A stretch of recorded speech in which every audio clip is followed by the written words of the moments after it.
Slow cooker meals are traditionally super easy to make because you just dump in the ingredients, set your temperature and your time, and you slow cook. And it's done, dinner's ready. However, it usually takes several hours. So I wanted to see if I could turn this super easy recipe for chicken tinga that usually takes 4 hours into a recipe that only takes 2, maybe 3, by modifying the ingredients. Welcome to the Salted Pepper, where we cook for real life using real food and we keep it real simple. And today's recipe is exactly that. It is super simple. You can see I just have a few ingredients here, and I'm gonna make a delicious slow cooker chicken tinga.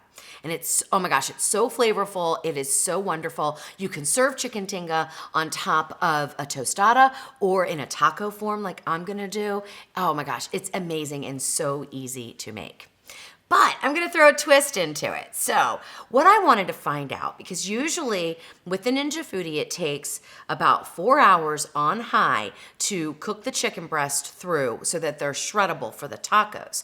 And I thought, sometimes that's fine, but sometimes we might want to get them done in 2 or 3 hours. So what I'm gonna do is modify the ingredients, especially the chicken breast is what I'm gonna modify, so that it cooks a little bit faster, and we'll see if we're successful. Now, the first thing I'm gonna do is finish prepping by cutting up this onion. The onion gets used in 2 ways in this recipe, and that's why I waited to prep it and do it on camera for you. So the first thing I'm gonna do is definitely cut the onion in half, the stem end through the root end, so we have a little bit of root end attached on each half of the onion. Then I'm gonna cut off just a little slice here. And I'm gonna go ahead and peel the papery layer and cut out this other little papery part here. And we are gonna save this piece and the other end piece for our sauce to put flavor into our chicken tinga sauce. So I'm gonna throw those right in my container right now for the blender. And now we're gonna make some slices for the actual chicken tinga. So the chicken gets flavored with the slices of the onion, and the onion gets real soft during the slow cooking time, and you don't even really know it's there at the end, but oh my gosh, it adds so much flavor. It's so delicious. So I'm just gonna make some slices. No need to be particular or anything like that. And I'll put those in this bowl over here. And then what I wanna do here is just take my root out. And depending on, how well your blender works, you can chop this up if you need to, or you can put it in whole. It doesn't really matter. Either way is fine. So that is the first ingredient that goes into our sauce. It is just the ends of the onion. And I love when we get to use, every bit of something in a recipe so we don't have any waste.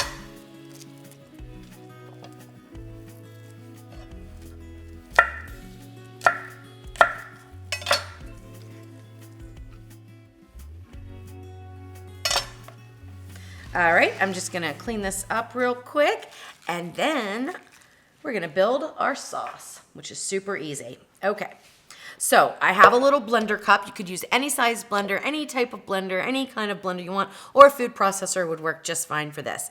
But usually the sauce is blended to a smooth consistency. What I have here is 14.5 ounces of fire roasted tomatoes. So I'm gonna put those in.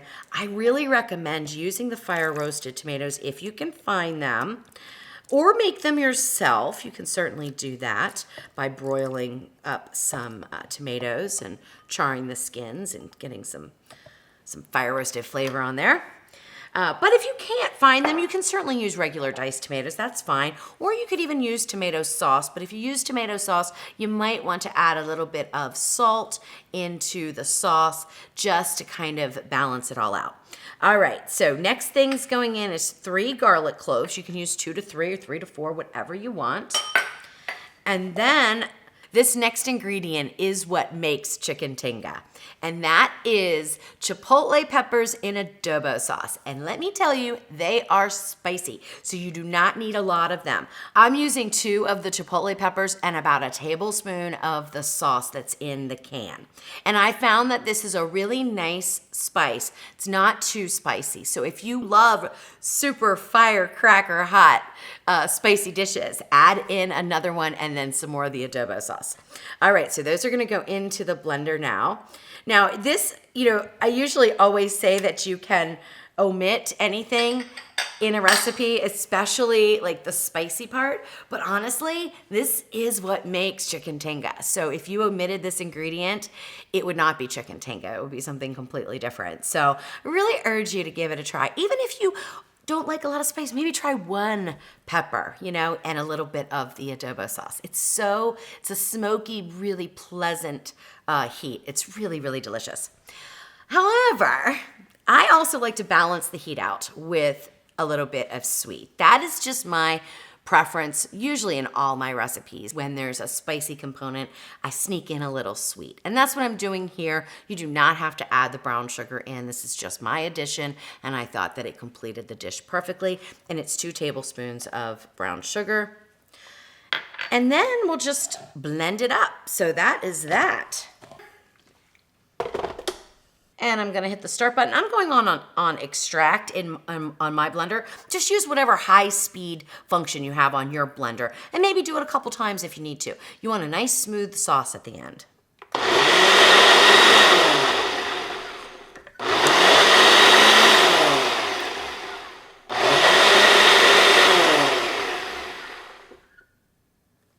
All right, all done. So the sauce is made. And I'm just gonna open this up a little bit, and then we're going to modify these chicken breasts in order to hopefully have them cook quicker. All right, so what I have is 2.5 pounds of boneless, skinless chicken breast. Now you could absolutely use chicken thighs, whatever you want, you can use it. It's no problem at all. But I'm using the boneless, skinless chicken breast. At the end, we want it to be shreddable, and usually that takes 4 hours on high. But I got to thinking, what if we slice them in half, make each piece smaller? Will they cook faster? It reasons to say that they will. I don't know if they're gonna cook in 2 hours. It might take 3, but we're gonna find out. That's the whole point of this video. All right, so I'm gonna go ahead and I'm using a close and cut. You do not have to have a fancy gadget. I just like to use it. In fact, I will show you how to do it both ways in case you don't have this. All right, so the first thing I'm gonna do is put one of the chicken breasts here and sort of make sure that it is sitting right on this little push plate here. We're gonna push this down and get a long knife here. This is my chef's knife. And we're just gonna go right through the center. So what I just did was I cut it in half. Now, this is a great technique to use if you're gonna pound down like chicken cutlets and things like that, because you already have them half the size. They will cook quicker. I'm also going to take them and cut them in half this way. So now we have even smaller pieces. And then I'll get a little bit of salt on them and get them in the slow cooker. So it's really super easy. Now let me show you how to do it just in case you don't have the close and cut. And it's the same exact thing. It's just, you just have to be a little bit, it's not usually as exact, It's hard to judge sometimes. But basically you just take a very sharp knife, hand palm flat down on the chicken breast, and then just go through it like that. Now see what I mean? I didn't quite get it completely even. Now for this dish it doesn't matter, but for some other things it does, so that's why I take the shortcut and use the close and cut. All right, do another one by hand. Maybe I'll do this one better.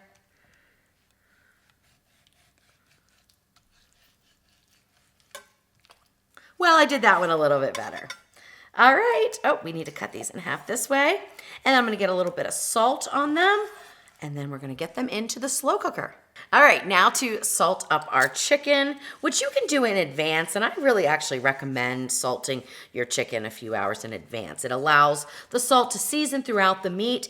And, usually when you salt something, it pulls moisture out. But when you salt in advance, it gives the meat enough time to actually reabsorb the juices. So it kind of seasons it, and it also keeps it nice and moist and tender.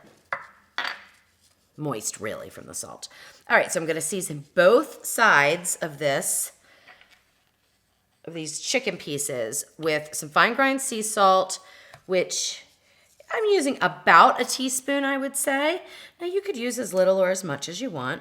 This is the only salt in the dish. There's no salt in our sauce. If you decided that you wanted to put salt in your sauce, then you could cut back on this salt here. Okay, that's good. Now we're gonna get it in and pour our sauce over. So I'm just gonna put the chicken pieces here on the bottom. We've gotta grab those onions. Dump those in. And then pour the sauce over. There's no liquid that goes in. The chicken itself will give off a little bit of liquid, but actually at the end, you don't want this to be real saucy. In fact, I have in the past used the air fryer lid to even dry it out a little bit more, and I think it's amazing. So I may do that in this recipe as well. All right, looks good. Now we will put the pressure lid on. And we will go to the slow cook function. High is what we want. And it defaults to 4 hours, but I'm feeling kind of lucky today. I'm gonna go 2, and I am just hoping that by modifying that chicken breast, we're gonna get this done in 2 hours instead of 4. And I have the valve in the back to the vent position, which is super important to do when you're slow cooking with the pressure lid on. The moment of truth. So we just finished our 2-hour slow cook time, and we'll see, were we able to cook these chicken breasts in half the amount of time that the original recipe calls for. All right, let's see. I'm gonna pull one out here. Now there's a lot more juice in here than what I had in my test batch. So that's pretty interesting. That just has to do with the chicken. Some chicken's gonna give off more than other chicken breast, each one's a little individual. All right, so I'm gonna take a temperature now. I absolutely know that it is completely cooked, but I like it to be around 200 degrees for pulling, and we are at about 191, so that should work pretty well. So now what I'm gonna do is take all the chicken out of this pot. Probably not using the right utensil, but we're gonna do that anyway, so I don't dirty something else. And then I'm gonna shred the chicken up. And meantime, because there is so much more liquid in here and you want your chicken tinga to be a little bit on the drier side, first thing I'm gonna do is just turn on the sear saute on high and start boiling that liquid off while I shred the chicken. Then I'm gonna use the air fryer a little bit because I found that added such a great texture to the chicken. But it needs to be on the dry side in order for that to work really well. Okay, so now I have reduced my sauce, the liquid amount in here. It was 4 cups. I've taken it down to 2 cups using the sear saute because I wanted it to be more concentrated. I didn't want this to be a real liquidy type of pulled chicken. So let me just finish here. Okay, once your chicken is completely shredded up, you can go ahead and just put it right back in the pot here. And now it is totally up to you if you want to use the air crisping lid, okay? You're ready to just stir and serve your chicken tinga however you want. You can use it as a salad topping. You can use it on a tostada with some toppings of like some radishes or avocado, a little bit of cotija cheese, anything you want, any garnishes you want.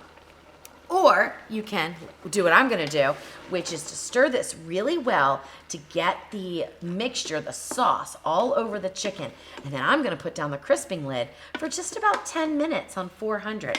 I found that this dried up the sauce, created like another layer of flavor, and just gave a little bit of extra texture to the chicken that I thoroughly enjoyed with my tacos.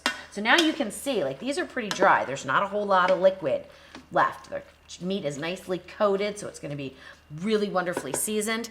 And now, no preheat necessary. I'm just gonna pop this lid down and go on the air crisp setting. I'm gonna go up to 400 degrees and hit start. I'm just gonna let it go about 10 minutes, but I'll keep the time on 20 so that if I wanna go longer, I certainly can.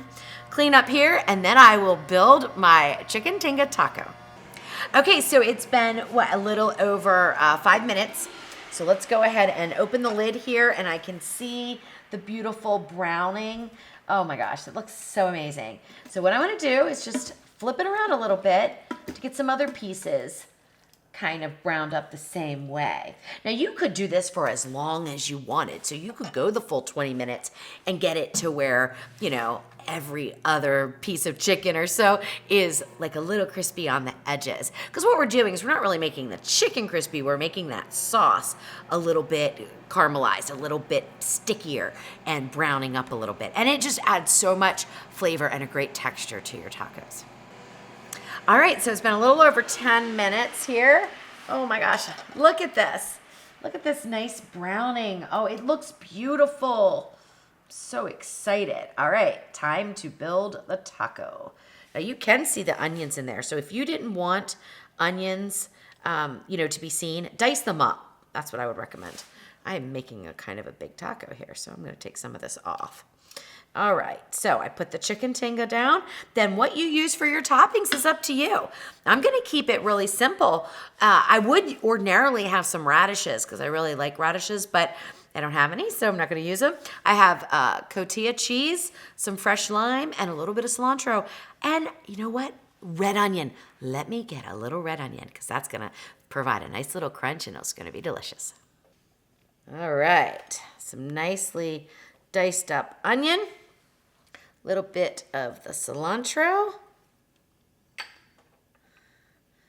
a little bit of this cheese, which is falling all over the place, a squirt of lime.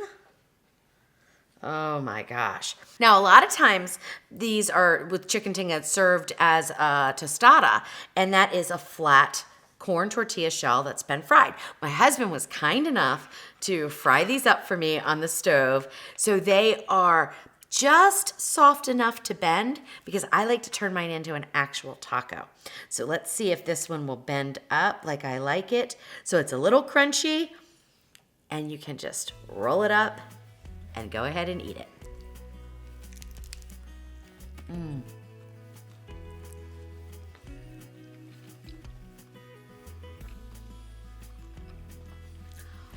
Oh my goodness. It's not spicy at all. It really is not. I probably would have added another pepper, boost up that spice. It's really perfect though. I mean, it's good. It's really, really good. All right, so that's how we make a chicken tinga in the Ninja Foodi slow cooker, and we reduced the time by half. This worked out perfectly. The chicken is nice and tender, and then of course we got that little browning at the end using the crisping lid. I am a super fan of this. But remember, let's say you have a 4-hour window of time that you're gonna be gone running errands and you don't want your chicken tinga to cook in 2 hours. Well, then just simply don't cut the chicken breast in half, leave them whole, and it's gonna take 4 hours on high for them to cook through and be a shreddable consistency. You could switch up the chicken breast for chicken thighs if you wanted. You can use whatever taco toppings that you love. As always, make it yours, make it delicious, and keep it real.